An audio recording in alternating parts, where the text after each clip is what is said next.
Shalom Bapak Ibu, Saudara-saudari yang dikasihi dan mengasihi Tuhan. Kita bersyukur untuk berkat Tuhan boleh nyata di dalam kehidupan kita sampai hari ini. Mari kita datang kepada Tuhan memohon kemurahan-Nya. Tuhan, terima kasih. Kami mengucap syukur untuk kasih setia-Mu di dalam hidup kami. Kalau sampai hari ini kami ada sebagaimana kami ada, itu semua karena belas kasihan-Mu. Terima kasih ya Tuhan. Sebentar kami akan membaca dan merenungkan firman-Mu. Berfirmanlah dan biarlah kami mengerti apa yang menjadi kehendak-Mu. Kami berdoa di dalam nama Tuhan Yesus Kristus. Haleluya. Amin.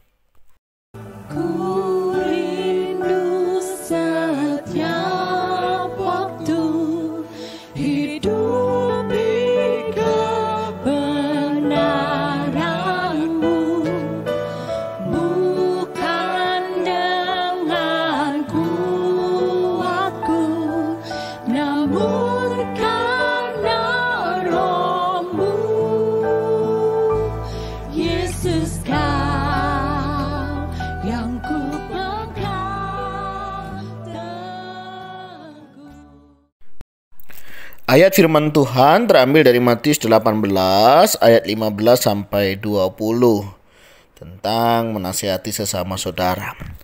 Apabila saudaramu berbuat dosa, tegurlah dia di bawah 4 mata. Jika ia mendengarkan nasihatmu, engkau telah mendapatnya kembali.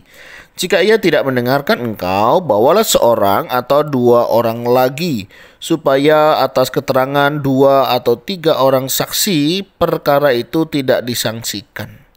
Jika ia tidak mau mendengarkan mereka, sampaikanlah soalnya kepada jemaat, dan jika ia tidak mau juga mendengarkan jemaat, pandanglah dia sebagai seorang yang tidak mengenal Allah atau seorang pemungut cukai.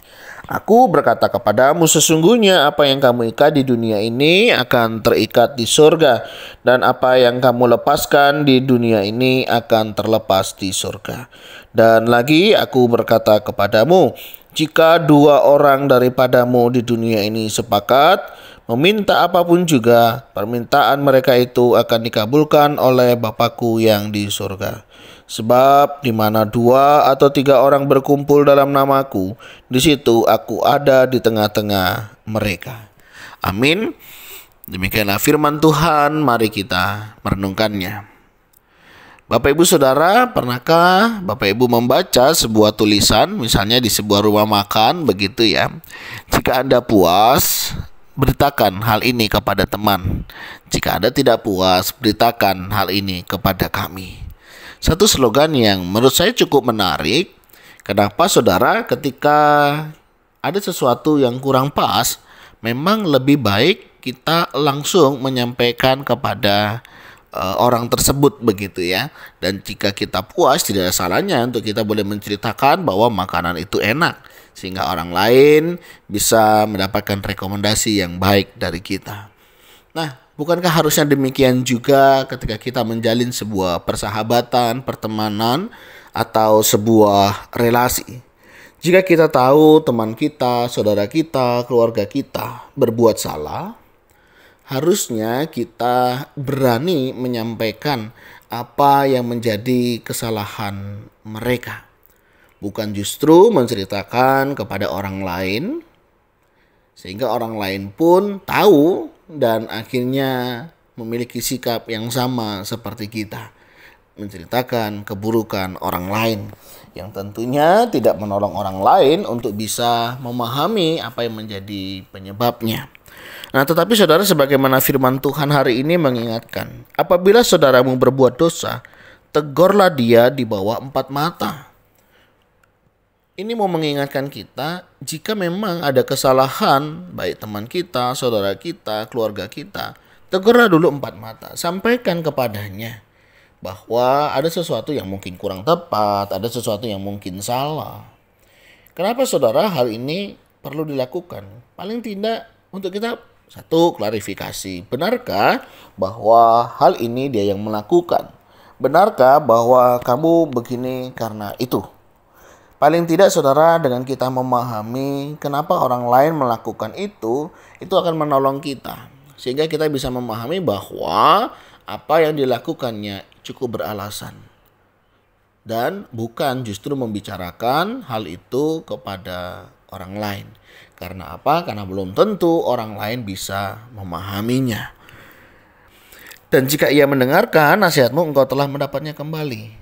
Nah, bayangkan saudara ya, kalau misalnya nih kita tiba-tiba ada sesuatu yang salah, kita udah ceritakan kemana-mana, ternyata peristiwanya berbeda. Dan apa yang terjadi? Kita akan salah paham, salah tanggap, seperti ya. Sehingga seperti suatu kali ada seorang anak hamba Tuhan begitu ya. Satu kali dia naik sepeda motor agak kencang saudara. Wah, agak kencang dan jemaat ini melihat, anak pendeta kebut-kebutan naik motor. Begitu ya saudara. Akhirnya si jemaat ini cerita nih sama papanya. Pak pendeta, itu kayak mana sih anakmu?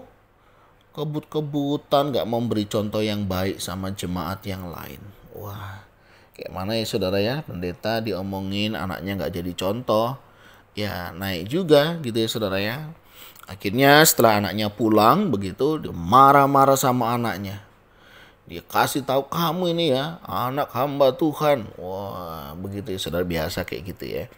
Marah-marah dan lain sebagainya.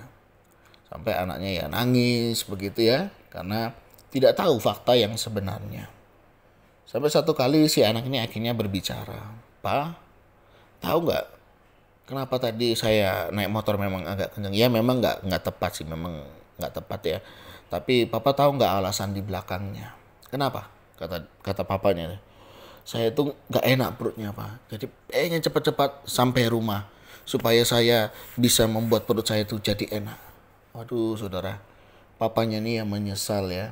Kenapa sudah menuduh yang bukan-bukan. Nah saudara, betapa bahasa kita, kata-kata kita itu ya bisa merugikan orang lain jika kita tidak tahu kenapa seseorang itu melakukan hal yang demikian.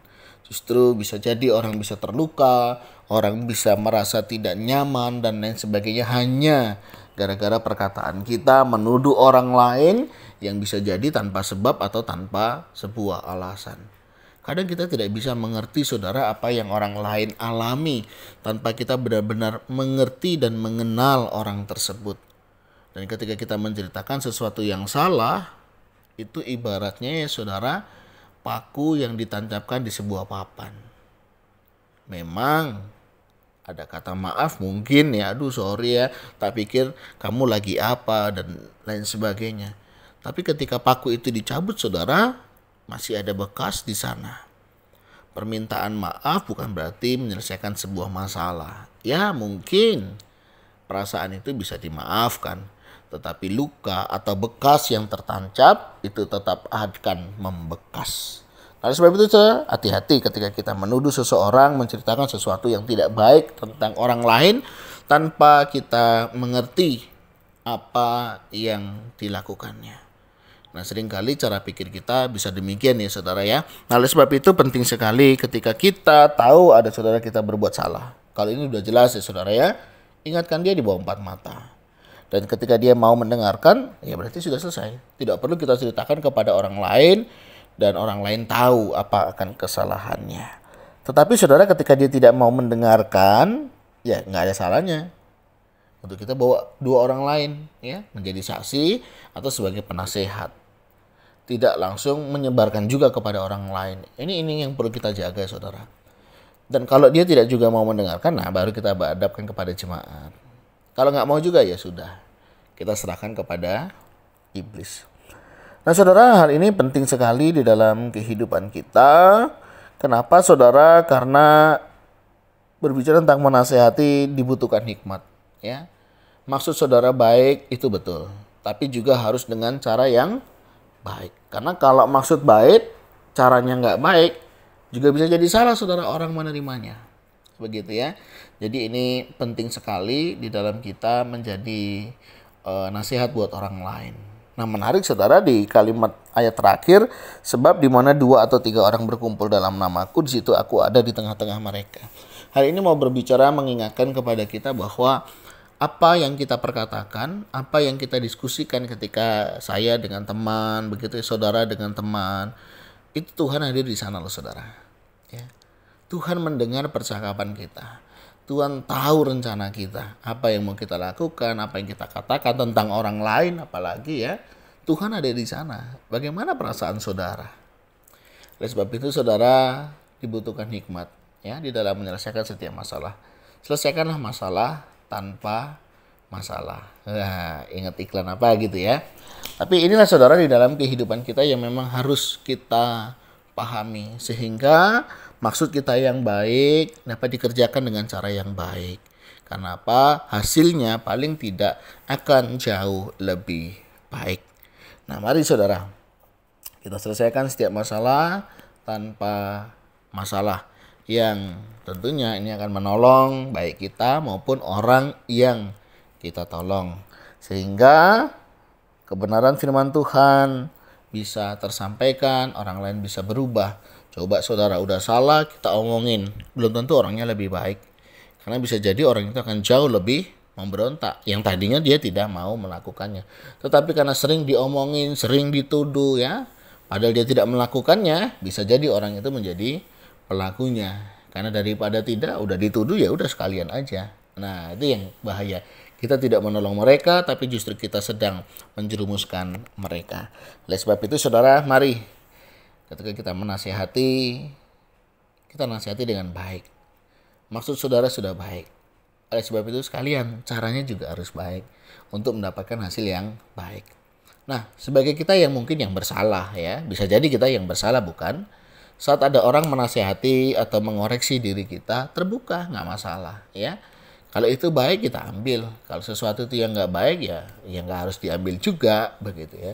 Tapi jika itu untuk kebaikan kita dan itu sebuah kebenaran, nggak ada salahnya saudara kita mendengarkan dan kita berubah untuk sesuatu kehidupan yang lebih baik. Nah, mari saudara di dalam menjalani kehidupan ini nasihat dan dinasihati adalah satu bagian di dalam hidup kita. Ada kalanya kita menasihati orang lain, tapi ada kalanya juga kita harus siap ketika ada orang menasihati kita. Kita memang tidak sempurna, tetapi ketidaksempurnaan kita tidak menjadi sebuah alasan untuk kita tidak mau menjadi lebih baik. Ya, kiranya renungan hari ini boleh menolong kita. Saya tidak tahu saudara, hari ini posisi kita sebagai orang yang dinasihati atau yang akan menasihati. Apapun itu, lakukanlah dengan cara yang baik, terimalah dengan baik, dan biarlah kita menjadi lebih baik.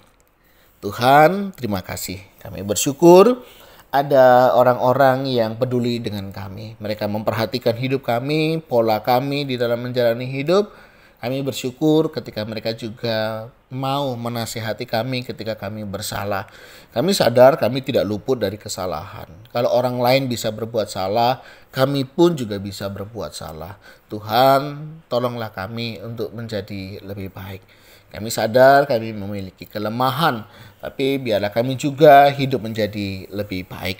Tolong mampukan setiap kami ketika kami memberikan nasihat, ajar kami juga memberikan nasihat dengan baik, dengan cara yang baik, dan sikap yang baik yang tentunya akan menjadi berkat. Dan ketika kami dinasihati, ajar kami juga menerima dengan lapang dada, dan kami bisa menerima setiap koreksi, masukan untuk kebaikan kami. Dan kami berdoa, mohon berkat-Mu, Tuhan tolong, ada orang-orang yang peduli, ada orang-orang yang sedang diingatkan, Tuhan jamah hati kami. Kami berdoa, kami mohon berkat-Mu dalam nama Tuhan Yesus Kristus, haleluya, amin. Bapak Ibu, demikianlah renungan kita hari ini, kiranya boleh menjadi berkat, dan nama Tuhan dimuliakan. Jika Bapak Ibu Saudara diberkati, silakan bagikan renungan ini. Tuhan Yesus memberkati.